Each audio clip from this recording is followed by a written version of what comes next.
One break coming up.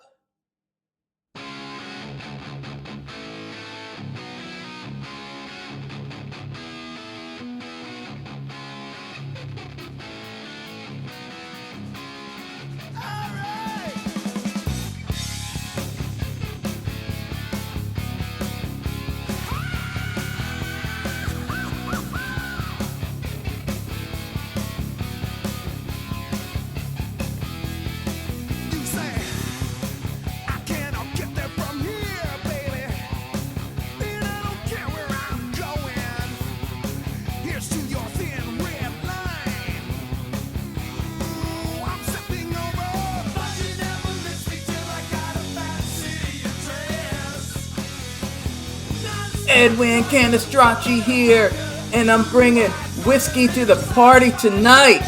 Woo! Gentleman Jack. It's the afternoon, it's not night, but I'm making it. I'm making it the night now. This is a long time coming. A lot of you were probably thinking, why the hell has Edwin not done a Van Halen video yet? Well, they are one of my favorite bands. And I felt bad about not doing a Van Halen video. It kept me up at night. I'd be walking in a haze sometimes thinking, why haven't I done a Van Halen video yet? And especially with Eddie's tragic passing last year, you know, I was gonna do it then, but then I held back, and I thought a lot of people are gonna be talking about Van Halen now, and Eddie, which is great. So much love went out towards him, and people talking about how great the band was, and all that, and I thought that was great. So, you know what? I'm going to hold back and wait until some of that fades away, and then bring it all back up again, because, goddamn it, we should always remember Van Halen and always be talking about Van Halen. So when that conversation stops, that's when I want to pick it up again. So, yeah, drinking some Gentleman Jack. It's almost done. That's why I'm drinking from the bottle. I'm not trying to be cool or something. I just am cool. But drinking, kids, drinking does not make you cool. Being cool and then drinking and being able to handle your shit, that's what makes it cool. And I'm talking about Van Halen. I gotta bring whiskey to the party. This is a thing, though. Yeah, there's a thing. And, okay, we gotta talk about it. And we're gonna talk about it before we get into this Rank-A-Rama. We gotta do a preamble. We gotta talk about it. It's a thing. Dave versus Sammy. Yeah, I've kept quiet about it for a while now. And as some of you know, I belong to a very awesome Facebook group called the RMCP Army. This is a Facebook group that's dedicated to the most awesome podcast of all time, the Rock and Metal Combat Podcast, hosted by Ralph Vieira and Ian Wadley. I've guested on that show a bunch of times, and hey, even when I'm not on it, it's awesome. It's the most awesome podcast of all time, so of course it's awesome. And you should definitely be checking it out if you haven't. But I bet you a bunch of the people that do watch my videos already are part of that group anyway. So you know what's up. So in this group, there's a lot of Sammy hatred. Yeah, a lot of Sammy hatred. A lot of Sammy bashing. Yeah, and there's a lot of anti-Sammy, pro-Dave warriors like Johnny Vogan, my man Johnny Vogan. He goes around catfishing Sammy fans and goes on Van Halen fan pages and gets kicked off and stuff. He's a troublemaker, that Johnny. He's a troublemaker with his IPAs and all his online shenanigans. Yeah, and Ralph and Ian, too, they can't stand Sammy. They hate him. Ian Wadley seems to hate him with an almost unreasonable venom. Like it's just, like, he wishes death and harm on this man. Yes, he wishes death on Sammy Hagar. And, it's funny. It's funny. Some of the stuff is funny sometimes, I'm a fan of edgy humor, so I go along with it. But a lot of you on the group, you probably have noticed, I don't really get, even though I talk up Dave a lot, and I'm very pro Van Halen, you probably notice I don't bash Sammy a lot. I don't get involved in that. I've stayed neutral. And there's a reason for that. I try not to be a negative cat. Even if I don't like something, if a lot of other people like it or some people like it, then I try to stay away. I don't, it's not my business. If you ask me, I'll be honest. I'll say what I think of something. But I'm not going out of my way to piss on something that other people like. Like, I'm honest. Ask me, and I'll give you an honest response. But I'm not going to go out of my way to fuck with you. I think it's funny. I think it's funny when people like Johnny Vogan do that, but it's not really my style. Second, okay, just prepare. Get ready, RMCP Army. And Sammy haters, get ready for this, because this Just sit down, have a stiff drink, and take this in. I don't hate Sammy Hagar. Okay? Hold on, Dick. Don't get your torches out. Now, I don't think by any means is he the singer or frontman or lyricist that David Lee Roth was. By no means. David Lee Roth was one of the greatest frontmen of all time, period.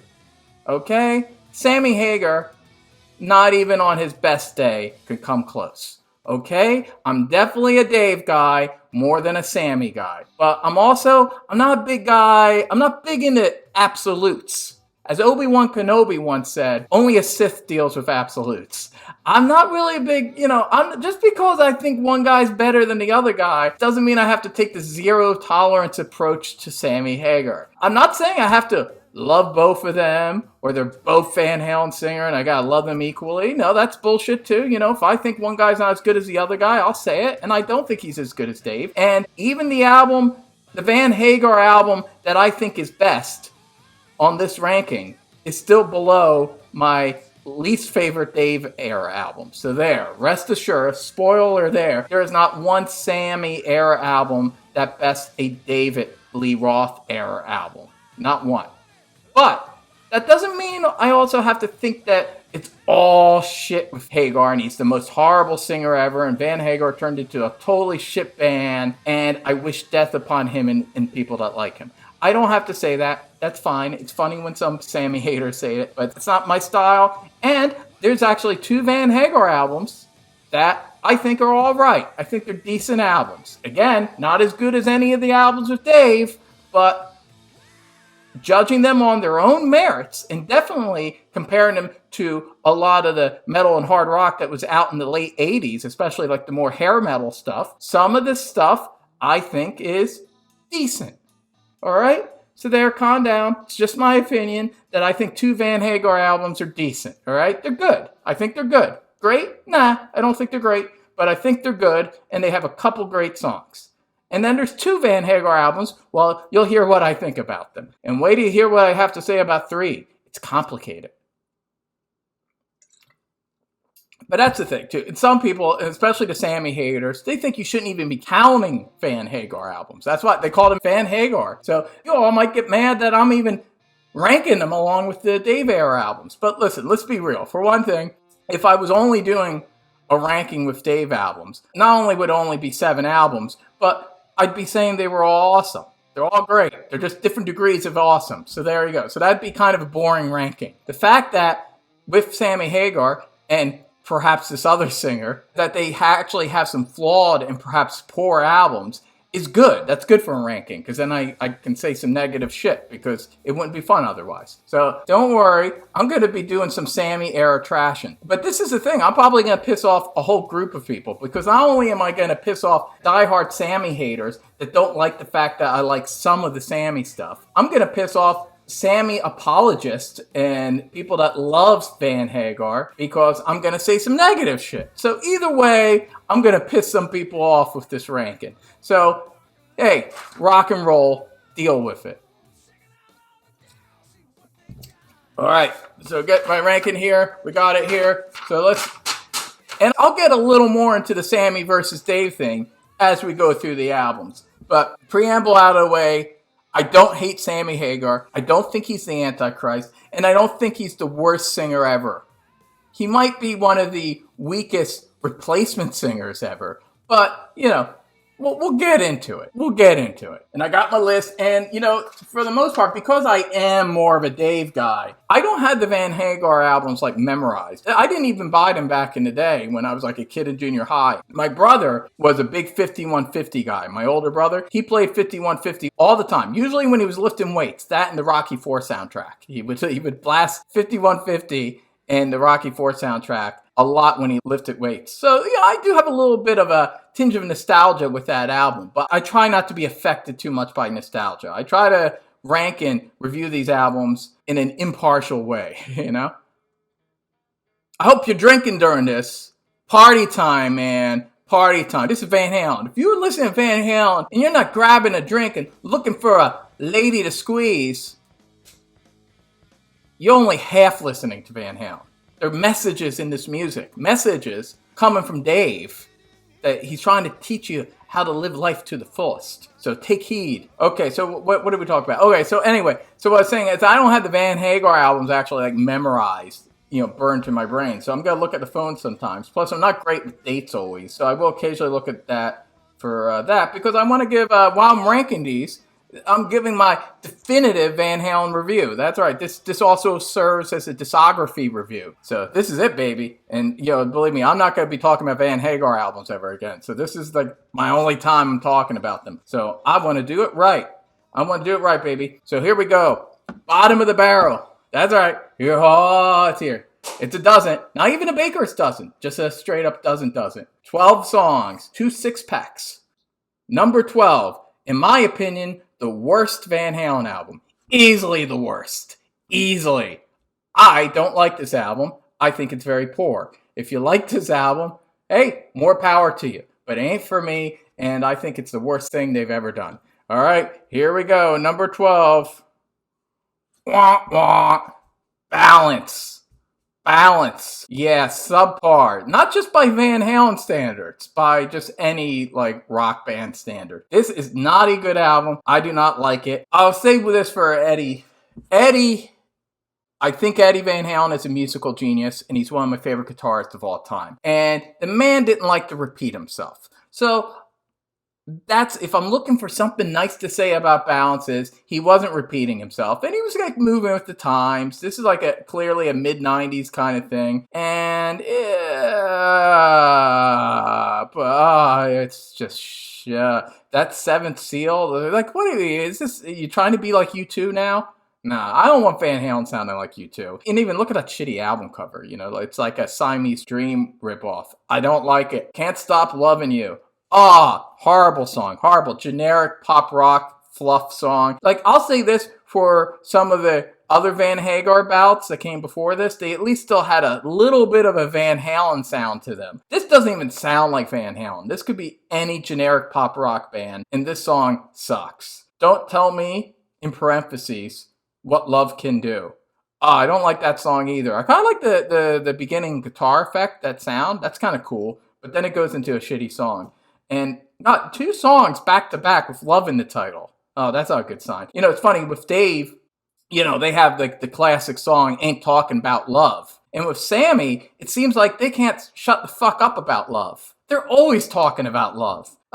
So yeah, I'm very hip to that irony. This is another thing. Another thing about this album. When you listen to the quote unquote rockers, like something like Amsterdam, listen to the verses, musically even. It's like a mess. It's a messy shit. And this is something that gets introduced with Van Hagar, at least with 2 of their albums, is a kind of messiness. If you listen to it, with Dave, they were very formed. The songs were fully formed and had really strong hooks, not just vocally, but musically, had strong hooks and the guitar hooks. But with Sammy, there starts to be this kind of looseness, and especially on 2 of the weaker albums. And this is for example, it just sounds like a mess. It sounds like stoner shit. It just sounds like a mess. There's kind of a hook in the chorus, but it's not that good. Big Fat Money, I guess that's kind of all right. At least it's kind of a rocker. Nothing great. Not enough. Horrible. There's 1 song I like on this album. That's all right, just 1. But yeah, I think Aftershock's a decent song. It's not great, but on this album, it's the best thing you got. So Aftershock would be a decent filler track on one of the better Van Hagar albums. It's sad that this would be the best song on an album, but it is, in my opinion, it's the best song. And Back Feeling, that shit. Yeah, not good.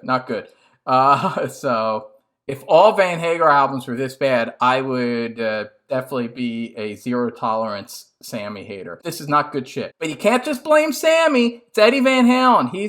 In all respect to Eddie, R.I.P., love him, one of my favorite guitarists and a genius, but man, he made some questionable creative decisions post-Dave and pre-Dave coming back. And this album is full of them. And also, I just want to say one more thing about Balance that I don't like about Balance. This is the mid-90s thing. Van Halen had to suddenly get very serious. The last album before this, and I don't want to talk about that one yet, had a serious song or 2, but for the most part, it was still a fun hard rock album. But here with Balance, he's kind of going into that trend of the grunge era, where everything had to be kind of quasi-socially conscious and serious, and it's just all wrong for Van Halen. And it comes off as insincere and desperate, and it's a drag, man. It's just a drag. You don't see the fucking kids on a fucking, what do you call that thing, seesaw? I don't even know what that fucking, because I'm not a kid. I don't play in the fucking playground. Fuck those kids.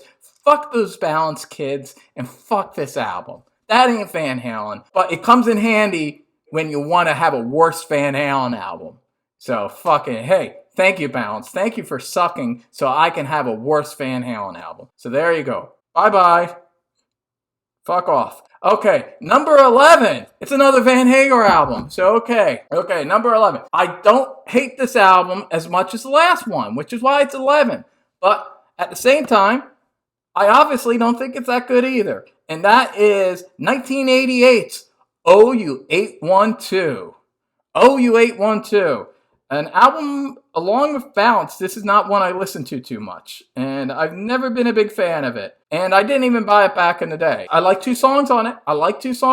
Yes, I admit it. I like 2 songs on it, and one of them you're going to think I'm lame for liking, but I like it, so eat it. And I'm going to tell you, let's start with the good, which is only 2 songs. There are 2 songs on here I like. One is Black and Blue. Black and Blue, I think, is a great track. Actually, the second best song they've done with Sammy Hagar, in my opinion. So this is my second favorite Van Hagar song. Black and Blue, it's down and dirty.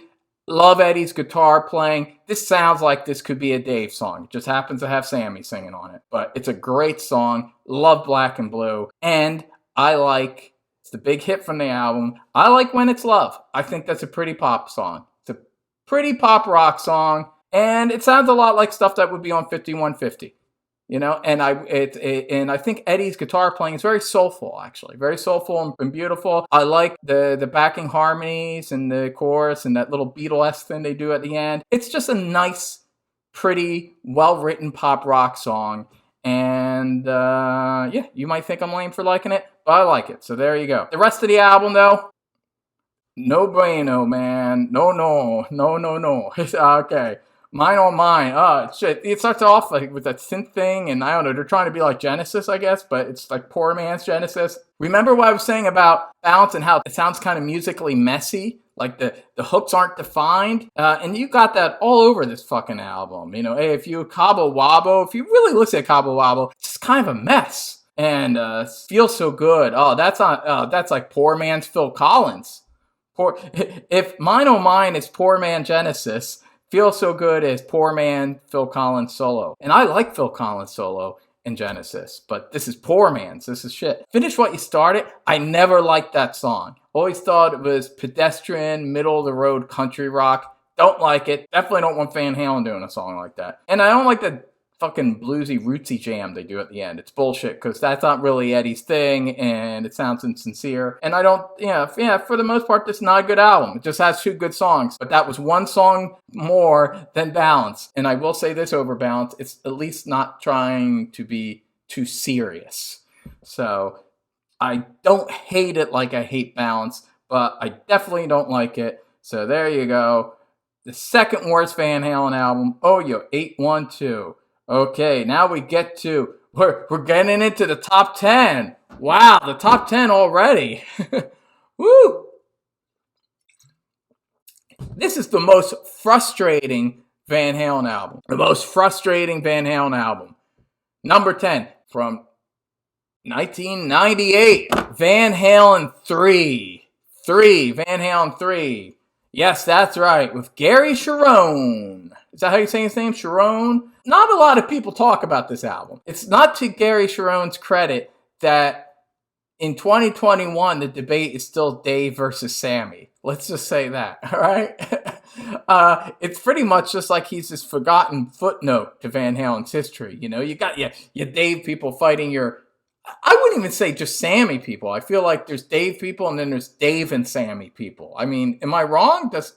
Everyone loves Dave, right? I mean, who couldn't love Dave era Van Halen? It's the best stuff. I want to hear from the person. If you're a person that just loves Sammy Hagar and hates David Lee Roth, by all means, you freak of nature, leave a comment.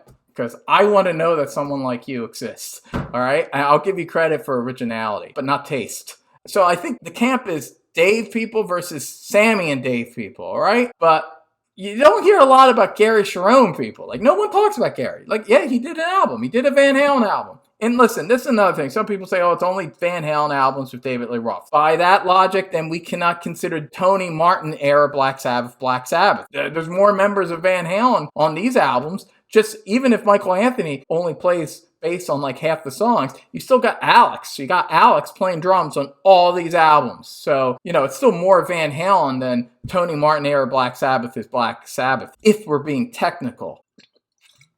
Technical ecstasy. All right. Anyway, so what am I talking about? Oh, Van Halen 3. Okay. Oh, man, this album's frustrating. Okay, this is why this is the most frustrating Van Halen album. Because musically, if we're talking, for the most part, with the exception of 2 songs, musically, this is easily, at that point, before the reunion, the best thing Eddie Van Halen did, I'd say post-Diver Down. Yeah. Musically, it's like after Sammy fucked off, it's like Eddie learned to love the guitar again. Like he's doing all this cool shit on the guitar. I love his guitar playing on this album. It's amazing. I haven't heard him be this badass since Fair Warning. And this could have been like the 90s Fair Warning. It's all there. It's like in the guitar, it's dark and it's meaty, and I love the guitar tone. I wouldn't say it's Brown sound, but it's the most Brown soundish. It's more Brown sounding than anything in the Sammy Hagar era. It's kind of it's beige sounding at very least. I love the guitar work. Like I said, I love the guitar work, the hooks. It's like Van Halen's a guitar-oriented rock band again. And there's an energy to it and a life, and much, much better than Bounce. And obviously I like it better in OU812. But here's the problem. Gary Cherone. All right, I've heard a few people say they think Gary Cherone's better than Sammy Hagar. I am not one of the people that thinks that. Now, Sammy Hagar, this is what I'll say about Sammy. I think he's a competent, generic rock singer. There's no David Lee Roth by a long shot, but he's a competent, generic rock singer, and he has confidence. I'll say this, to a lot of his haters, he has too much confidence. They would call it arrogance. Because Sammy kind of acts like he should be the singer of Van Halen. He still acts that way, He acts like, yeah, I should be the singer of Van Halen. He has a kind of cocky attitude, and he's got a persona. It might be a persona that annoys you, and it might not be as interesting and as cool as Dave's persona, but I would say Sammy kind of has that vibe of like, the loudmouth kind of obnoxious baby boomer at the tiki bar that's talking your ear off, and telling you about why Van Hagar albums sold more than David Lee Roth era albums and how aliens visited him once. So, he's got a personality. All right? This is the thing about Gary Cherone. Gary Cherone doesn't have a personality. Not that I can see. All right, and not that I can hear, and that's the thing. And in a lot of ways, he sings very similar to Sammy Hagar. He's definitely closer to a Sammy kind of singer than a Dave kind of singer, which is unfortunate. But it's just like Sammy, but with less personality and with more desperation. And that's another thing. Like when I hear Gary's voice, Sammy sounded like a guy that was the singer for Montrose and had a solo career, and, had a solo hit with, I Can't Drive 55. And like I said, there was a little bit of a cocksure professionalism to Sammy Hagar. He could kind of carry it off. Gary Cherone sounds like, it's just very try-hard. All his, wailing and raspiness and trying, he screams a lot. He just screams a lot, And Sammy did this as well to a degree, but Gary's screams just have they just have a constant tinge of desperation to them. You could tell this guy knows he's a little out of his league. Like, wow, this is Van Halen. I'm singing for Van Halen. Sammy was arrogant and delusional enough to not make it seem like Van Halen was the biggest thing in his life, even though it was. So he could kind of cocksure his way through there. Whereas Gary, it's really obvious that this guy is intimidated. and it just comes through. He's just making a lot of noise, and it's just very desperate. And I guess what I'm getting at is his voice annoys me. I thought he was annoying in his band Extreme. So I remember I didn't buy this album back in the day because I was just like, fuck it, that Extreme guy? That's it. I mean, hey, Sammy might have been not the best choice after Dave, but the Extreme guy I thought was an even worse choice. So I was not a fan of him and that one-hit wonder, that More Than Words song. I hated that song. So I was not a fan of this guy. And then when I heard that song, Without You, I was just like, oh, this guy's annoying. That's it. So I didn't buy this album back in the day. But years later, I decided to be a Van Halen completist, and I was like, I should get it. And that's when I was pleasantly surprised that, for the most part, musically, I like this album. And there's a few songs that are so good that Gary almost doesn't ruin them. Without You is one of them, actually. I think Without You is a great song. I love Fire in the Hole. Those are probably the two best songs on the album. One I Once Good, From Afar, Dirty Water Dog. It's good shit. It's good shit. Unfortunately, Gary Cherone is the guy singing on him. If he had a slightly less annoying singer on these songs, this album would be much higher on the list. And it does have some clunkers, though. I tell you, that song Once, that's probably like the worst song Van Halen ever did. It's this kind of pseudo-techno sounding song. And then that last song where Eddie sings lead with the piano ballad, How Many Say I? Ooh, not good. Not good, Eddie. Sorry. Rest in peace, Eddie. Love you, but no, that was horrible. That's horrible. So a couple clunkers, a really annoying singer, but some really great guitar work, and it's good. And so this is the funny thing is, I'm going to be talking more about the bad albums than the good albums, all right? Because there's only so many ways you can say something's awesome, but there's a lot of ways you can say something's flawed. All right, so here we go. Moving on. So that's number 10, Van Halen 3. So there you go. I think Gary Cherone is worse than Sammy Hagar, and he's really annoying. He's probably a nice guy, but, nice guy doesn't pay the bills, as Eddie Van Halen quickly discovered.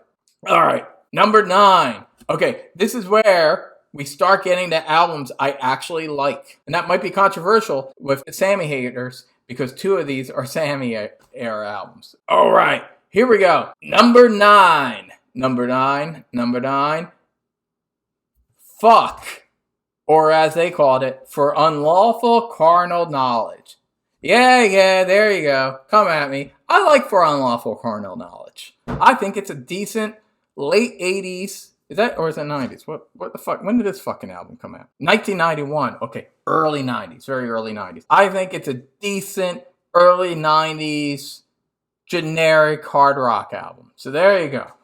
All right. Yeah. It's obviously not as great as a Dave era album, but I'll say this. Like I said, on OU812, they start to get kind of messy, and then they get really messy on Bounce. But here, for a brief period, it sounded like Eddie was kind of like hip to the fact that he was getting kind of sloppy on OU812 and decided, hey, I'm going to get this shit together a bit. And he comes up with a bunch of solid songs, bunch of solid hard rock songs. Yeah, they're not as clever and as inventive as the songs they did with Dave, but as far as Van Hagar is concerned, this is top-notch stuff. I would say, I used to think this album was just average, but I was re-listening to all these albums, in preparation for this, and I was surprised that I was like, I've been hard on this album in the past. This is actually a decent album. In fact, there's only one song I hate, and then there's a couple songs I think are so-so. And 3 of the big hits I actually like, so they deal with it. I like Pound Cake. I think Pound Cake's a decent rock song. It sounds a little more Whitesnake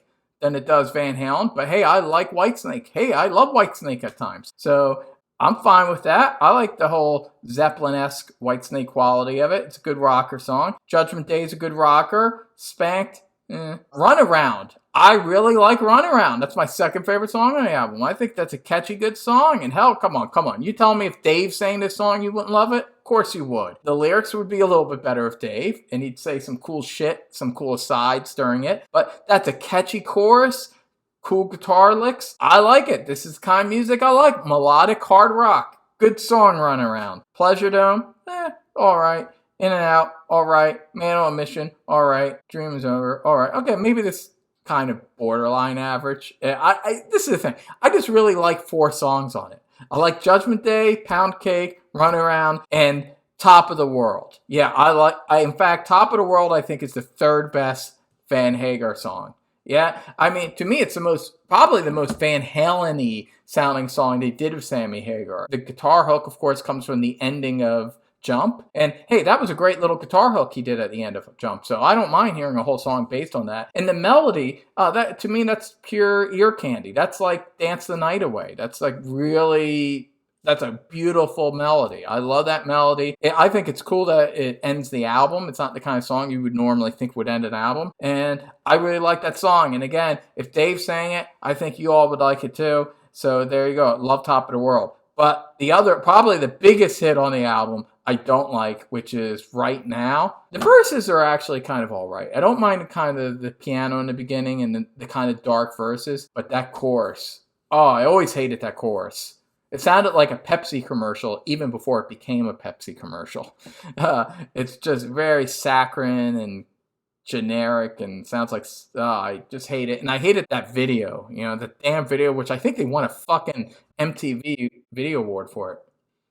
And I think that's why one of the reasons they went in the direction they did on Bounce, where they got suddenly very serious, because Right Now was like the socially conscious song. So Van Halen has to become the socially conscious band now. So anyway, Right Now is a piece of shit. I don't like it, even though the verses sound kind of cool musically, but then the chorus is horrible. I guess this is a pretty average album for the most part. But again, by Van Hagar standards, this is easily their second best album in my opinion. And I really like 4 songs from the album. So there you go, 4 songs. And then we get to number 8. And number 8, this is no surprise, because generally speaking, this is considered the best Van Hagar album. And I've seen a few people, even people that hate Van Hagar, say, well, this album's all right. And it's the one my brother used to lift weights to.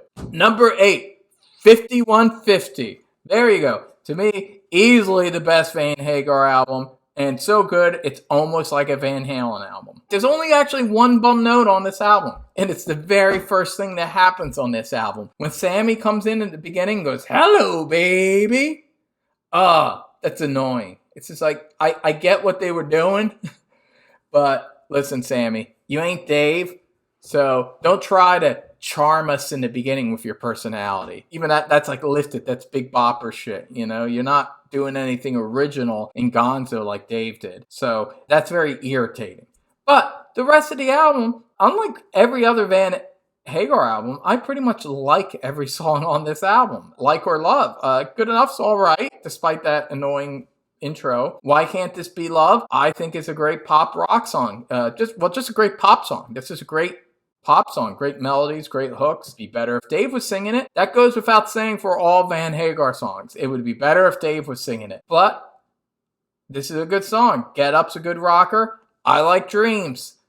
Sorry, I Like Dreams. I think it's a great Journey sounding song. I mean, it'd be better. Actually, who would have been a really great replacement for Dave if Eddie was insisting upon this more corporate rock kind of direction that he was going into. He really should have got Steve Perry. I mean, I don't know if even that was possible, if that was in the cards, but Steve Perry had left Journey. And I feel like when I hear Dreams, I in my head, I go like, imagine if Steve Perry was singing that song. Like Sammy does all right. And this album is his best vocal performance. And Dreams is one of the few songs that I think Sammy would do a better job singing than Dave. And that's the thing. I hear it sometimes Sammy fans say, oh, he has more range than Dave. That's something I've heard before.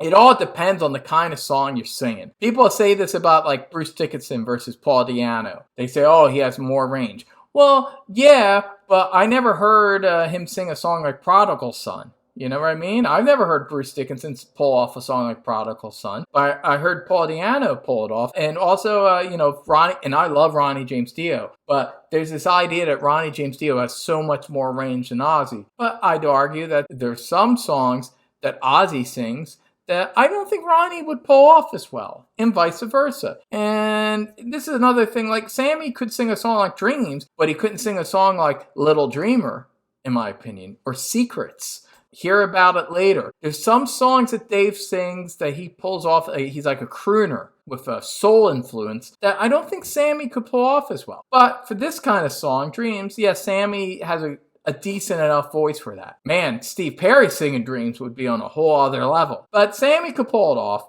and it's a good song. Summer Nights. My favorite Van Hagar song. A lot of, actually, and again, this is what, kind of like the album, this is like one of the few songs that I hear people that even hate Van Hagar go, well, Summer Nights is a good song. Yeah, Summer Nights is a great song. I love Summer Nights. In fact, it's probably the most Dave sounding song they did. This and Black and Blue, and that's why they're my two favorite Van Hagar songs, is that they sound like Van Halen. Like Summer Nights sounds like a Van Halen song. I could easily hear Dave singing this song. But yeah, Summer Nights is a great song. Great summer song. You know, listen, jam at that. I like Best of Both Worlds. That's a catchy song. Love Walks In. I like that song too. Although I think it'd be better if Dave was singing it. But still, that's a good song. 5150's good. Inside's good. Yeah, I like this whole album. It's a good album. Best album they did, Van Hagar. There's still that Van Halen influence. And you know, if you're wondering when I think about the solo Dave stuff, at some point, I am going to do a David Lee Roth ranking. I will do that, but I don't want to talk about it yet because I plan to do that. So there we go. The cream of the crop for Van Hagar, their best album, 1986, 5150. Boom, boom. There you go. So now the controversy's over, all right? Because from this point on, everything is Dave and everything as it should be, and everything is awesome. Here we go. Number 7, 1984. Yeah, there you go. The worst album with Dave, but still a great album. And I'm not saying this to be counterculture. I know it's a very popular album. I'm getting a little drunk, but that's good. That's the state I want to be in when I'm talking about the Dave albums. All right, I want to get into the spooky science. This guy turned into a stream of consciousness thing. It's going to become like a late 60s Norman Mailer novel now. All right? So get ready for the ride. Okay, 1984. By Van Halen standards, not a great album.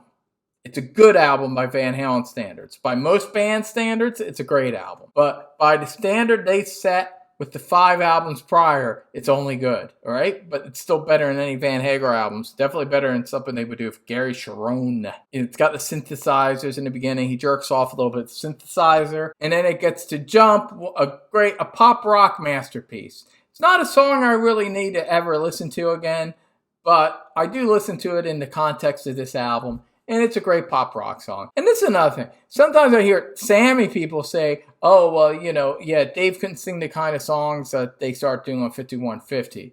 And I'm like, well, did you listen to 1984? Because Jump and especially I'll Wait sound like 5150 songs. I mean, I'll Wait sounds like a 5150 song, but with Dave singing. So you're going to tell me that I'll Wait, which is awesome, that guy, you couldn't hear him singing those songs, those pop synth songs on 5150? Yeah, of course he could sing those songs, and they would be awesome. Dave would elevate them because he would bring in his gonzo personality, and they would have better lyrics. So yeah, he totally could have done, with maybe the exception of Dreams. That's the only one. Why Can't This Be Love and Love Walks In? Dave totally could have done those songs. Totally, and they would have been even better because Dave, I mean, just listen to I'll Wait. He's great. He nails that song, and that's a synth pop song in the 5150 style. Dave could totally nail it easily. I love that song. I love I'll Wait, but I love Panama. It's not played out for me either. I love it. I love the riff, the hook. It's the ultimate mid-80s party song. Love that. Drop Dead Legs. I love it. AC/DC-ish and the guitar, Eddie's guitar. Hot for Teacher, you know all these songs. Good Girl Gone Bad, that's a great song. Moody, like Atmosphere, House of Pain. It's a very good album. I like 1984 a lot, but of all the Dave albums, it's my least favorite, and it's closest to 5150. And that's the thing, you know, if it wasn't for Dave, this album really is about on the same level as 5150. But it shows you why Dave, even though I don't hate Sammy Hagar, this is actually probably the best example of how Dave is better than Sammy Hagar. Because if you listen to 1984, you're essentially hearing how he could have made 5150 an even better album. You know, so just listen to it. It's very similar. It's not as ass-kicking as all this shit they did before, but Dave elevates the material and gives it a little more color and a little more personality. Actually, gives it a lot more personality and a lot more color than Sammy could have pulled off. Anyway, number 6, A Different Kind of Truth. Bam! Better than 1984. Whoa, and that's impressive because this, as you all know, is the 2012 reunion album. Who would think that the sixth best Van Halen album would be something they did in 2012? Well, god damn it, they did it. It's amazing. This is a great album. Now we're getting into great albums. That's right. 1984, 5150, I thought they were good albums. But A Different Kind of Truth is a great album. And from here, it's just going to get more and more and more awesome. Oh my God. How awesome it's going to get. It's going to get so awesome. It's going to fucking blow your mind. Okay. So anyway, so this is a great album. This is a reunion album. You know, it's Dave singing. You all know this shit. This is why I don't have to talk about Dave stuff so much. Because the people that watch my videos are hip. So you know all this shit. I tell you, this is so much better than I thought it was going to be. I remember when I heard Tattoo, like a lot of people, I wasn't so crazy about the song at first. I grew to love it in the context of the album. But I heard this and I thought, Dave doesn't sound so good, and it's a little corny, and it sounds more like the Jump side than the Unchained side, of Van Halen. But, man, this album is really, really great. You and Your Blues? Such a great song. I would say this is probably Dave's best lyrics. Dave's best lyrics are on this album. How impressive that. I feel like he's a man that has the weight of time on his shoulders, and he knows that like he had something. He was at the peak and then he lost something. And being a very intelligent man, this whole album is rich with those reflections and those ruminations of what he had and what he lost and what he's getting again. Especially in my favorite song here, Blood and Fire. I love Blood and Fire. Blood and Fire is amazing. I think maybe Dave's best lyrics ever. Every time I hear Blood and Fire, I am moved. I told you I was coming back. And maybe it's because I'm a middle-aged guy. I'm getting up in my years now. I'm in the middle there. I'm not the oldest, but I'm not the youngest. I have enough shit in my past, though, that I can appreciate what's going on with this album. Dave is wrestling with the past and making peace with it, and he's getting this chance again. Something that he was thinking about since the mid-90s. Since the mid-90s, Dave was like hoping to be in Van Halen again, and then they did those 2 tracks on the best of, and then there was the whole MTV Video Awards debacle with Beck, and Dave fucked up. Essentially, Dave had a chance to be in Van Halen again, and it pains me because he could have been the singer in Van Halen 3. And if Dave was the singer on fucking Van Halen 3, that would have been the fair warning of the 90s. That might have been even better in this album. Might have broke my top 5 if Dave was the singer on that album. But Dave fucked up. That's it. No matter how they spin it or what they say, to me, it's very obvious what happened. They were planning on doing a reunion with Dave, but Dave got obnoxious and cocky, and he annoyed Eddie at the Video Awards, and Eddie was like, fuck that shit, I'm not going back with that guy again. And he fucked up. And Dave knew it, and he knows it. And this is all over this album. He's aware of his own mistakes and the things he's been through. And I think after the mid-90s, he almost resigned himself to this idea that I fucked up. Like, we could have had a Van Halen reunion, but I was kind of an asshole, and I annoyed Eddie, and I fucked up. This sounds like an album of a man that was living with that. Not just living with the failures. It's easy, like in the mid-80s, when Dave was the hottest singer in town, and everyone wanted Dave TV, and he had hits with the California Girls and Just a Gigolo, and then Yankee Rose and Eat 'Em and Smile, big hits that at the time it probably seemed to him that he had made the right choice. Like, yeah, I was right to shake off Van Halen. But by the mid-90s, he knew that perhaps he had made a mistake, so he came back and then fucked it up. So believe me, I'm telling you, as I bet you that bothered him more than what bothered him in the 80s. He had a chance to be the singer of Van Halen again, reclaim his throne, and he fucked up. And then he gets a third chance. That's the thing. You're lucky if you get a second chance in life. If you get a second chance for a comeback, you're lucky. But this is the album And this is what's so beautiful about A Different Kind of Truth. It's the album of a man who gets a third chance. People say when you get a second chance, you really go for broke. Well, when David Lee Roth got his third chance, he went for broke. And to me, he wrote the greatest lyrics of his life. You know, maybe he couldn't sing the way he could when he was younger, but he maxed out what his older voice could do.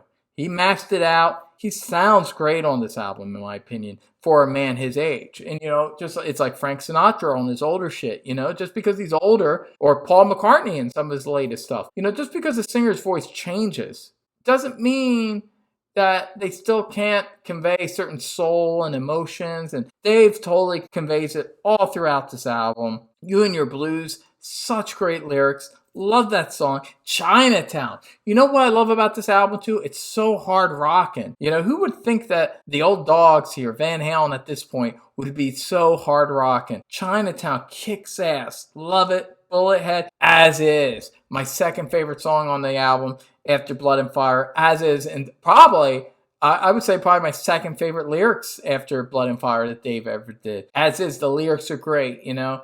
You've been rich and poor. Rich is better. Much, much better. And I can relate because I'm a guy that sometimes had a lot of money and sometimes didn't have a lot of money. And man, I get to say As Is, I connect with As Is. And I love musically, it's like they're getting back to the women and children first, like gonzo metal Van Halen, you know? And I was not expecting that, you know, from these old guys, that they could do the women and children first gonzo Van Halen. And they do that also with Honey Baby Sweetie Doll. Oh, wow, man, what a great song. Love that song. I love every song on this album. Trouble Never, Outer Space, great rocker. Stay Frosty's probably my least favorite song on the album. Kind of a Ice Cream Man redo, but it's all right. It's all right. It's not bad as far as where songs go. Big River, love that song. Beats working. Love this whole album. It's a great album. You know, I listened to this album and it's like, that's a gift. That's a gift. It's so great. And even though I'm not a Sammy hater, I gotta say, I am so glad that the last Van Halen album was with Dave. You know, I mean, that's a gift in itself. That Eddie came back to do one last album with Dave, and it's amazing. And that's because of Wolfgang, his son Wolfgang, put it all together. You know, on one hand, it's a little sad that Michael Anthony wasn't part of it, but on the other hand, Wolfgang was the kid that made it happen. So, and he did a great job playing bass. He's very talented. He's got the Van Halen genes, and you know, so essentially, it's 3 Van Halens in Dave. You know, think of it that way, and it's an amazing album. It's an amazing modern record. Stands on its own, regardless of the past. But at the same time, you can't divorce it from the past because that's part of what enriches it and gives it its soul. I love this album. It's an amazing album. And after this album, I'm probably not going to have as much to say because now we're just chucking into top 5. Awesome. Number 5, Diver Down. Bam. Okay, Diver Down. Very underrated. I'd say the most underrated Van Halen album, but it does have a cult following, I've noticed. Now we're getting to albums that are deep in my DNA. Because these top 5 albums are albums that I listen to a lot. Let's just say that, a lot. Some Van Halen fans, I don't know, I've heard about these hypothetical Van Halen fans, but I've never met them or talked to them. You know, it seems like everyone I know likes it. Apparently there's some fans that think this album is not that great because half of it's covers. All right. Well, with the exception of one song, there's only one song I don't like on this album. And that is Dancing in the Streets. Yeah, I never even liked the original song. It's a shitty song. I don't like it. But the music was cool. Eddie wrote this cool original music, and then he was like pushed into making it a cover for some dumb reason. I don't know. It was a dumb idea because this might have been the Jump before Jump. This could have been a hit song. It's really catchy. And I think he did it. There was a disservice to make the song a cover because musically it's cool. But I don't like Dancing in the Streets. So there you go. In fact, this is the only Dave era Van Halen song I don't like. So it's just one song. Not bad Dave era Van Halen. Everything else is great. The other covers are all great. Where Have All the Good Days Gone? And Pretty Woman. I don't even mind like Happy Trails at the end. You know, that's something they used to do on like radio spots for years, even before they did this album. So that's fine. It's fun. But I gotta say, where this album really shines is with the original material. That's the thing, you know. So I will say the only thing that gives credence to the criticism of the covers is how good the originals are. You listen to the originals and you go, well, why are you even bothering with covers? Because you guys are still in your fucking peak years. And the originals fucking hang them high. Great Van Halen rocker. Secrets. Secrets is one of my favorite Van Halen songs in my top 10. I love this song. It's magical. This whole idea, too, what people say, oh, Sammy had more range than Dave. Well, I don't think he could have pulled off Secrets. Listen to that. Crooning and soulful and beautiful. I mean, it's not even like a standard pop rock song. It's very unique. It's a little new wave-ish, but without being overtly so. It's just a very unique song. I love Secrets, but my favorite song on the album, and actually in my top 5 favorite Van Halen songs, is Little Guitars. Love Little Guitars. Love Little Guitars. To me, it's like peak Brown sound. I love the sound that he has in the beginning after the drums come in, and Eddie goes,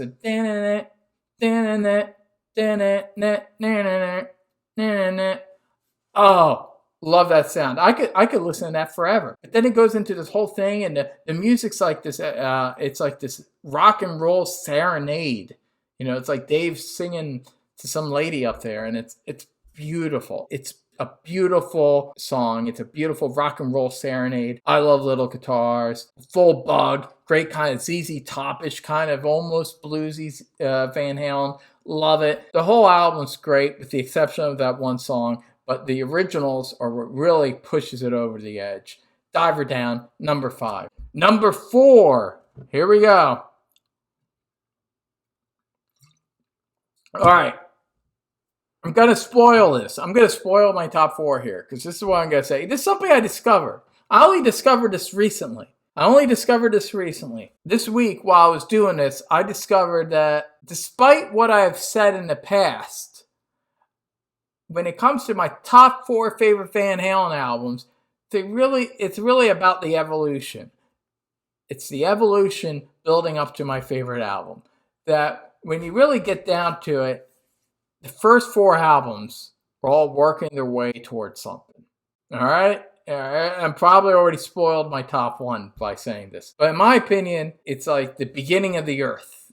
Like with volcanoes and shit. It starts with the first album. And then they kind of keep building to something. I guess in another way, what I want to say is that if any of these albums are in my top 4, any of them can be your favorite album, I'd say, hey, salute to you, because all these albums are masterpieces. This is now where we're getting past great albums to masterpieces. That's right. And number 4 is a masterpiece that changed music as we know it. It's number 4. It's the very first album. They debut 1978's Van Halen. Sometimes called Van Halen 1, but it's really just called Van Halen. All right, Van Halen. Van Halen is a masterpiece. A few songs are a little played out for me in and of themselves, but when I listen to them on the album, I listen to them, of course. They're all great. Running with the Devil. God damn it, Running with the Devil, that song's not played out. I can listen to that again and again. Love that song. If we're talking about LA metal, the LA rock scene of the 80s, then Van Halen 1 is the genesis. And Appetite for Destruction is the book of Revelations, you know? So that's like the end.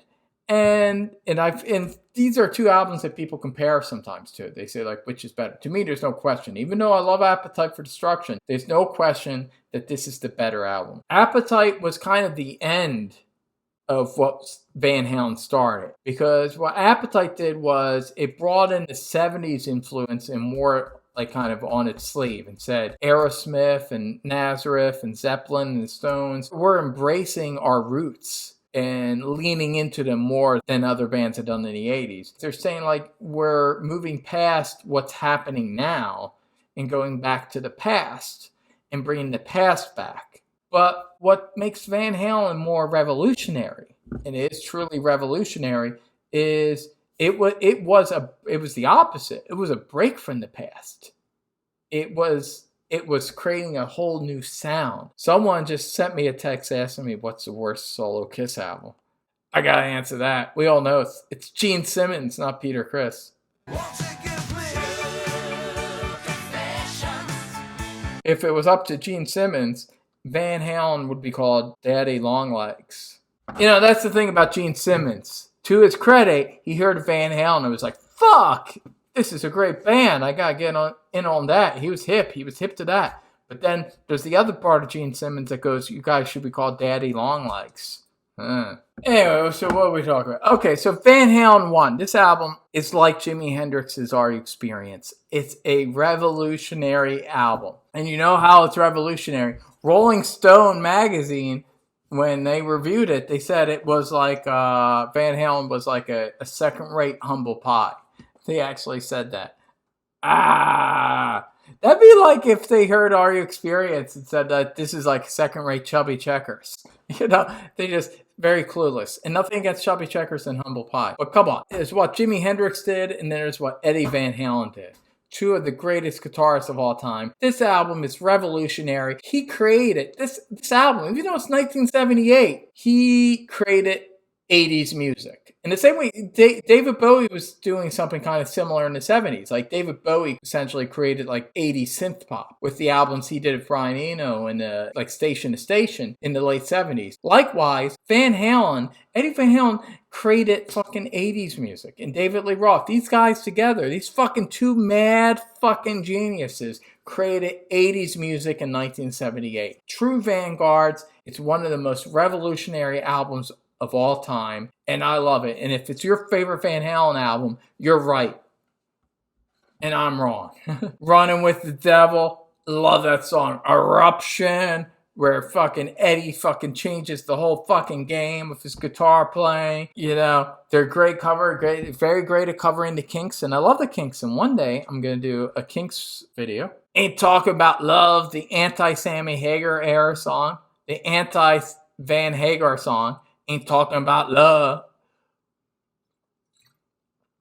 I'm the One. One of my favorite Van Halen songs. Top 5 Van Halen songs. Man, I love this song. And this is the thing. The mad genius. When you got Eddie Van Halen and you got David Lee Roth together, and they do a song like this, and then they do that whole, you know, barbershop quartet shit in the middle breakdown shit.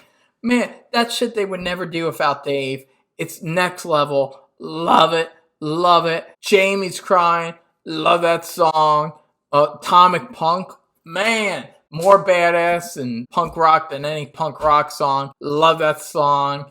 Love it all. Little Dreamer. Atmospheric. Got almost kind of a Sunset Strip kind of mid-60s Doors vibe. Love it. Love it. Dave croons it. Beautiful song. Love it. And one of my favorite songs on the album, Fire. So heavy. Badass. Heard they actually opened the Fair Warning shows with this song. Man, this is like Judas Priest shit. This is heavy. And Dave's vocals, when he hits the high notes there on Fire, badass. Love it. Love it. Love it. You know, that's the thing. I can like the Sammy stuff, but I can't love it. I can't love it because I got a soul. And that soul makes me love the Dave stuff. It's fucking awesome. But I'm not a hater. Okay, next. Number 3. For a long time, for years now, I said that my second favorite Van Halen album was what I'm now saying is my third. Alright? So bear with me here. Okay, for a long time, this was my go-to Van Halen album. I love this album. So by no means am I besmirching this album because I dropped it down to 3, alright? So I love this album. But recently, when I was listening to them all again, I was like, nah, it's only because the other album was a little played out for me that I was putting this album up.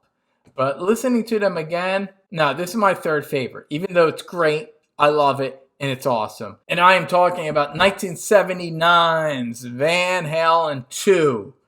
Love this album. Love Van Halen 2. For a long time, it was my second favorite Van Halen album. But now it's number 3.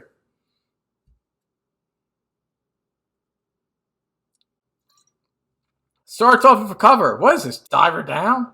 Okay, it's just one cover, don't worry, folks. And it's actually my favorite cover they ever did. My favorite cover, the Linda Ronstadt song, Baby, You're No Good. You're whatever that song's called.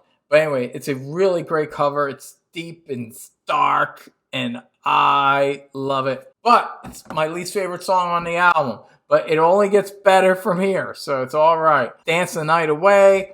Pure ear candy, kind of what I was saying about Top of the World. To me, these two songs are very similar, and that's one of the reasons why I like that song, because it's kind of like this song. This is not one of my favorite Dave songs, but I still like it, though. It's a very beautifully melodic song. Almost kind of has a Beach Boys quality to it. I like it a lot, but man, it's with the third song, and from this point on, this album takes off.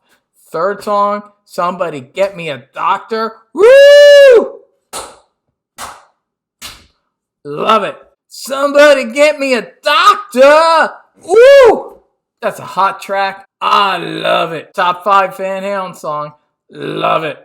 Love this song. Badass, man. And again, I don't hate Sammy, but they could never do a song as ass-kicking as this with him or any other singer. Fucking Diamond Dave, baby. Bottoms up. Ultimate drinking song. Van Halen's got a bunch of drinking songs, but one song's a little more than just a drinking song, which we'll talk about when we get there. But this song's my favorite, just straight up drinking song from Van Halen. Bottoms up, love it, love the melodies, everything. You know, Eddie Van Halen and Michael Anthony's backing vocals, kind of Beach Boy-esque. Love it, great backing vocals. Dave, everything's working. Then we got Out of Love Again. Woo! One of my favorite songs from the album. Love it. Great drumming from Alex Van Halen. The whole thing. It's just it's such a unique sounding song. I mean, really, no other band can make a song that sounds like this, but Van Halen, especially Van Halen with David Lee Roth. So original, so badass, so true. It's like music purity. You know, Chuck D from Public Enemy once said that about Van Halen. He said, when he thinks of Van Halen, he thinks of musical purity. And man, he was spot on. Chuck D gets it. Van Halen is musical purity. Out of Love Again. I hear that, and that's what I think. Musical purity. It's perfect. You don't even think of a song like that being written. It just happens. And then you got Light Up the Sky. Woo! Love Light Up the Sky. Fucking badass. Heavy, spiritual, beautiful, all at the same time. How can you do that? Most bands can do that. Most bands cannot pull off being beautiful, spiritual, and heavy all at the same time. But they pull it off to Light Up the Sky. Love it. Then you got Spanish Fly, showing that Eddie could do his shit even on acoustic guitar. Amazing. DOA. Badass tune. So tough, so fucking street. Love that song. Love the guitar tone. Love Dave's lyrics and vocals. Badass tune. Then we have Women in Love. Women in Love. One of the most beautiful songs ever written. Another top 5 Van Halen song for me. The harmonics in the beginning and that little intro that Eddie does. Beautiful. It's like an impressionistic painting. It's like a fucking Monet painting. That's what that's like, but guitar-wise. And then it gets into that groove, the bass, and Dave's vocals. He's crooning. Late hours of the soul music.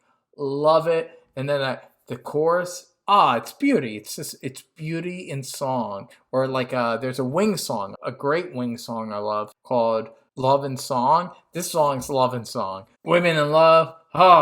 Love it. One of my favorite Van Halen songs. And Beautiful Girls. A great way to end the album.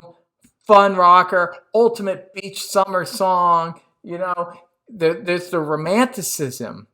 And this is the thing. This is what a lot of egghead critics didn't get. You know, now they say, we love David Lee Roth Van Halen. But they didn't say that back in the day. Back in the day, a lot of these egghead critics didn't get it. And they didn't get the shit. And they didn't get the pathos of Women in Love.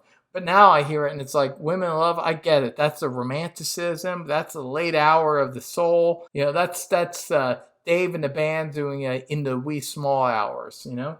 But then they party into Beautiful Girls, and that's like the daytime. That's like now we went through the night, and now we're getting into the daytime, and we're partying, and we're having fun, and we're going to have sex, and we're going to move past this shit, because that's what you got to do. You know, women might break your heart, but you gotta keep on going. You just gotta keep on trucking. And that's what that says to me. It's a beautiful ending to the album. It's great.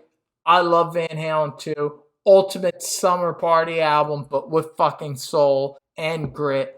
I love it. And I feel bad that it's on my top 2. And it was in my top 2 just a few weeks ago. But that's how great these top 4 albums are, is that they're, with the exception of the top one's always my top one. But the 2 to 4 shift around a lot, because that's how great they are. Woo! Okay, what are we doing? What are we doing now? We're doing number 2. Number 2 is from the greatest year ever in music, from what I can see. 1980.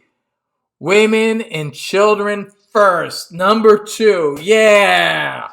Yeah. In your face. Shocker. There. Bam. Okay. So this is the thing. Back in the day when I first got into Van Halen, and let me tell you something. Even though my older brother listened to 5150 and he had 1984 on cassette, that's not the shit that got me into Van Halen. What got me into Van Halen is my number 1 album, which you know what it is now, unless you're a fucking dumbass. What happened was on Headbangers Ball, I saw a song from what is my number 1 album, a video for that song, and that's what got me into them. And this was probably the second album I got after I got that album. And for a long time, this was my second favorite Van Halen album. But, like I said, there was a period for many years I was going with Van Halen 2, because I was just going back to Van Halen 2 a lot, because this album was a little played out for me. But, like I said, I was just listening to it, and I was like, oh, fuck it. Who am I kidding? This is my second favorite Van Halen album. It's an amazing album. It's a masterpiece. It builds on what they did on Van Halen 2. And takes that shit to another place. They're building to something. What are they building? They're building to my number 1. That's what they're building to. 1980, Women and Children First. The Cradle Will Rock. Great song, great understated pop rock song that starts it. With the electric piano, he keeps evolving, Eddie, trying different things. So catchy. Everybody wants some. Love it. Everybody wants some. Listen to the drums and the guitar and Dave's vocals and the fucking line of your stockings. It's fucking gonzo primal rock and roll. And like nothing that anyone ever did before or after. Totally unique. I love this song.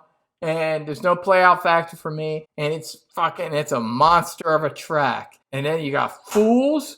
Woo! Fools, man, badass. Love it. But then you got my favorite track on the album and my third favorite Van Halen song. So there you go. We might only have 2 more songs left in my top 5. This is my third favorite, Romeo Delight. Romeo Delight is like one of their most badass songs. It's heavy. But fun. How does a band do something so heavy and fun at the same time? Most bands couldn't pull it off. Motorhead pulls it off sometimes. AC/DC pulls it off sometimes. And that's about fucking it. AC/DC and Motorhead are my 2 favorite bands. So that's saying a lot for Van Halen. It's heavy and fun. It's like a fucking party up in your fucking face. I love it. Dave's lyrics, he's so badass. And then fucking the heartbeat. The bass line's so good. I'm convinced Eddie's got to be playing the bass. It's fucking... This song is amazing. If you don't love Romeo Delight, you don't have a fucking soul. So there you go. But you know what? I'm talking to nobody because I'm sure all of you have a soul and you all love this fucking song. I love Romeo Delight. And then Tora, and Loss of Control. Fuck, man, this is Black Sabbath type shit, and Eddie loves Black Sabbath. And then it gets all crazy and gonzo with Lost Control. Heavy and crazy and it's fucking great. No punk rocker has ever, and I like some punk rock, but none of them, those motherfuckers, ever done anything as cool as Loss of Control. Nothing as cool and crazy and fucking psycho as that song. I love it. And then Take Your Whiskey Home. Great fucking ZZ Top-ish sounding song. Love it. Can This Be Magic? They throw a little curveball, do this acoustic song. Melodic, beautiful, fucking great. beautiful American music, and then in a simple rhyme, a song that makes me cry. I cry when I hear the song because it's so beautiful in a simple rhyme. Melodic, it's like what the Beach Boys were doing with Pet Sounds. Eddie does with just the guitar and a few instruments. It's melodic, beautiful. It's a hymn. It's a modern day American hymn. It's a work of art. This is art. This is art, motherfuckers. But it's rock and roll at the same time. And isn't that great? You know what's great about rock and roll? Is it's art you can appreciate and you can get down with. Woo! So that's number 2, Women, Children First. A fucking masterpiece for the ages. And if you don't like it, you are a loser. And you can repent. You can repent. It's possible. It's possible. You can repent. You can repent and say, I'm wrong. I see the greatness of this album now. And you get on your knees and you pray to Saint Diamond Dave. And he will forgive you. Because if you're truly cool in rock and roll, you forgive people. So you forgive them and you let them come and fucking party with this album. So all right, I'm good and drunk now.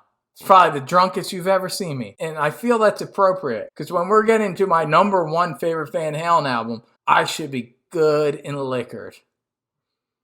This is a personal thing, this album. This is the thing about my number 1 favorite Van Halen album. This has alwaage been my favorite Van Halen album. It's very similar to my favorite AC/DC album, which, if you know me, it's fucking Powerage, all right? Powerage is my favorite AC/DC album. In a lot of ways, this is Van Halen's Powerage.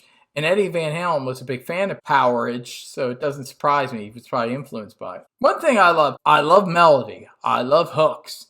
But if you can create an album that has melodies and hooks, but has a dark edge, then that's my fucking jam for the ages. And that's why I love Powerage, and that's why I love this album. If you create an album that has hooks, melodies, and dark edge, woo! Then, man, you're checking all my fucking boxes.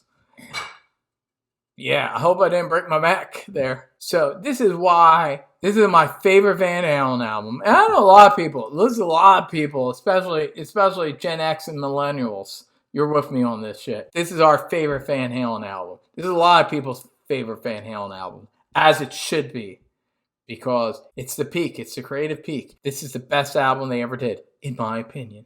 I mean, any of these in the top 4 are legit. But personally, this is the top one. You know it. You know what it is. If you haven't figured it out yet, there's no way you've been watching this video and haven't figured it out yet. Okay, number 1. Number 1. 1. My top 1. Okay, here we go. Alex fucking Van Halen drum roll. Fucking bang that fucking gong with the fire. Here we go. Number 1. Fair warning. Fair warning. Number 1. Not only my favorite Van Halen album, easily in my top 10 favorite albums of all time, period. Yeah, this is one of my favorite albums of all time. It's the album, I'm proud to say, that got me into Van Halen. That's right. Teenage Edwin, or as some people called him, Eddie, and sometimes Ed, which I didn't like, but Eddie I was cool with. Teenage Eddie was watching Headbangers Ball one night, and he saw the video for Unchained. First time he ever saw it. You know, unlike some of you others, unlike some of you OG motherfuckers, I did not have the luxury, because I was too young, to be into Van Halen during the Dave years. So, like I said, I only knew them really from the Sammy years. So I never even heard a lot of these songs. So when I saw the video for Unchained, I was like unprepared. All I knew from David Lee Roth was like the poppier stuff from 1984. So I didn't know how hard rockin' and how righteous that shit got. So I saw this video of Unchained. When I saw that video, my fucking mind exploded. And I was like, the performance, the way the band was, it was so gritty. I love the guitar tone, everything about it. I was like, this is one of the greatest songs I've ever heard. It's one of the greatest songs I've ever heard. This band's awesome. I have to buy this shit. So I went out like that week with my allowance money. I had allowance money, which at the time I thought of as my money, but now that I'm older, I realized it was my parents' money that they were gifting me. But I took my allowance money and I bought Fair Warning on CD, my first Van Halen album, and it did not disappoint. I listened to it. I was blown away, and I was like, this is one of the greatest rock and roll albums I've ever heard. And I was converted. Within a few months, I bought all the Dave albums. And Women and Children First quickly became my second favorite album back then. But Fair Warning was always my favorite. And like I said, it wasn't until years later that I got the Sammy shit and then the Gary Cannoli shit till later. But at this point, it was about the Dave shit. And it was about Fair Warning. Like I said, I'm actually someone that was converted to Van Halen because of this album. But it's not just for nostalgic reasons. That's the thing. This album still holds up. Like AC/DC's Powerage. It's an album that I still listen to now. And it holds up. It's still my favorite one. I can't tell you how many times I've listened to this album. And I'm amazed by how much it still holds up. There is no burnout factor. No burnout factor whatsoever. That's amazing considering I've been listening to this album since I was an adolescent. It's just amazing. It's just amazing. Art, motherfuckers. Okay, you got Mean Street. Hey, one of my favorite movies of all time is Martin Scorsese's Mean Streets. I'm a fucking wop, so how could that not be one of my favorite movies? But Mean Street comes in, Eddie comes in with the fucking notes that he's doing on the guitar. Amazing. You already know that there's something special about this album. Just out of the gate with those notes. And then it goes into songs so down and dirty and fucking street. I love it. I'm from the Northeast. I love hearing that street shit. It's fucking great. Mean Street's an amazing song. Amazing song. Amazing song. And then it gets even more amazinger with Dirty Movies. Oh, fucking Eddie goes in there, does a fucked up shit on the guitar. Then they get into the fucking groove. It's sexy. It's dirty, nocturnal, sensual, fucking soul music. Soul music for people who have sometimes found themselves wandering the city streets at night, 3 a.m, doing things they shouldn't be doing. Now, if you've been in that scenario where you've been roaming the city streets at night, doing things you shouldn't be doing, then you get the pathos of this song. It's not just about a girl that goes on into porn. I mean, lyrically it is, but musically and soulfully it's about something else. It's about being into some dark shit that you crossed over. The soul of kind of depravity, the soul of transgression. And it's a beautiful song, one of their greatest songs. I love Dirty Movies. And then we get into my favorite Van Halen song. That's right. This is my very favorite Van Halen song. Hear About It Later. Hear About It Later. Oh my God, is this song beautiful. It fucking pangs my heart. Pangs.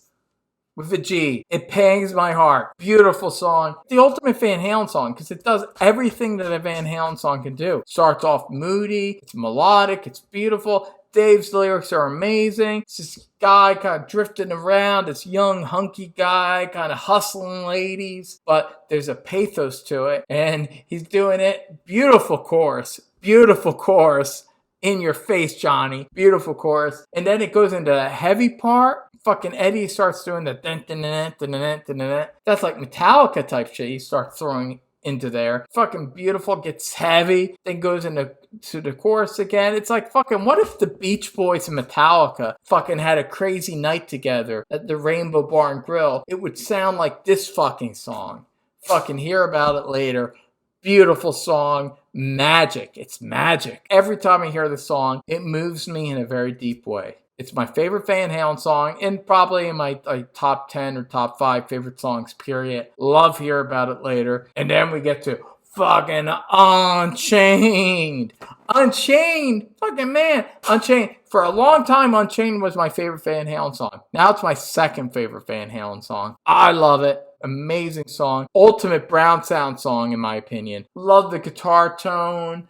Love the lyrics, and Dave does a whole breakdown, one break coming up. Masterful song. It's the song that got me into Van Halen. I love the song. It's one of the greatest rock and roll songs ever written. If you don't like it, you don't have a fucking soul. And I feel sorry for you, and I want to help you get a soul. So listen to the song 10 more times, and then maybe it'll click. Push Comes to Shove, probably my least favorite song on the album, but the least favorite song on my favorite Van Halen album. It's still a great song. Love it. It's funky, smooth, beautiful. So Is This Love, probably the biggest song from the album. Catchy, beautiful. Sounds a little bit like a song that could be on Van Halen 2. Ain't nothing wrong with that. It's great. I love it. It's got mood. It's got soul. Sunday afternoon in the park. Crazy synth bass shit. It's fun. It's funky. It's cool. It's creepy. I dig it. And then it goes into, woo, 1 foot out the door. Synthesizers and guitar, and it's hard rocking. It's badass, and it's a perfect way to end this album. I fucking love it. Love this song. Love this album. It's fucking Fair Warning. Come on. Come on! Do I even have to tell you how awesome Fair Warning is? If I have to tell you how awesome Fair Warning is, you're in serious need of awesome education. So there we go. Finished it. Polished off the gentleman's jack. I'm alright. Don't worry about me. So there we go. All done. Number 1, Fair Warning. Greatest Van Halen album, in my opinion. I love it. I love this band. One of the greatest fucking American rock and roll bands ever. Fucking David Lee Roth. Say the greatest frontman ever. He's the greatest frontman ever. Eddie Van Halen, one of the greatest guitarists ever. It's pretty much him and Jimi Hendrix are the 2 greatest guitarists of all time. I love this band. Alex is a great drummer. Michael Anthony, maybe he's a good bassist. I don't know the whole story about how many times he played bass on the songs, but he's all right. He's doing his job. So I love this band. And even with Sammy, they don't totally suck. They're not what they are with Dave, but some of the shit, like I said, I like 5150 and Fuck. They're all right albums. The other 2, not so much. And 3, if they had a better singer, could have been great. But all the fucking Diamond Dave shit is amazing. Awesome. Awesome. Awesome. Especially the top 6. Even more especially the top 5. And even more especially the top 4, which are their first 4 albums. And I'm going to do a Diamond Dave one sometime in the future where I do a solo stuff. But anyway, so that's Van Halen. That's what I think about Van Halen. So if you want to fight with me, if you want to fight with me for some of the shit, although I feel like you won't. I feel like you'll have my back on some of this shit. Anyway, I'm pretty drunk now. But that's rock and roll. That's Van Halen. That's the spirit of the band. And that's what I do. Because I try to make videos that replicate the spirit of the band. So there you go. So that's Van Halen. It's party time. And that's it. And I love Van Halen. I love rock and roll. And I love all you people. All you people. All you awesome people watching my shit. So there you go. And that's it. And